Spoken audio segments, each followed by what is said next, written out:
Chapter 8, Mishnah 1. We learned in Chapter 5 that a person is not obligated to bring an offering for a false oath of deposit unless his oath saved him from paying a claim.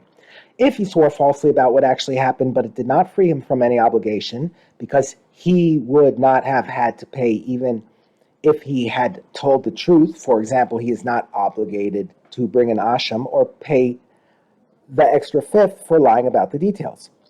Thus, in the case of a shomer, it is necessary to know what types of losses he is responsible for before we can determine whether he must bring an offering for his false oath. The chapter therefore begins with a list of the different types of shomrim and the level of responsibility each one has.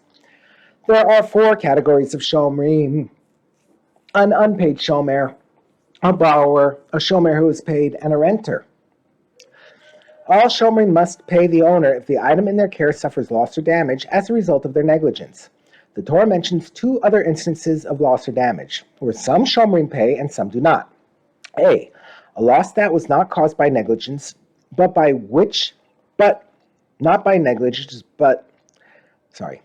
loss that was not caused by negligence, but which the shomer could have prevented had he taken extra care.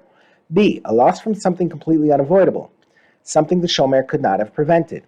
The Mishnah states which kind of losses each type of shomer must pay. It begins with the unpaid shomer. The unpaid shomer swears about all the cases mentioned above and frees himself from having to pay. He is responsible only if he was negligent. The law of the borrower. The borrower pays for all types of loss, even those that resulted from unavoidable events. The law of the paid shomer and the renter.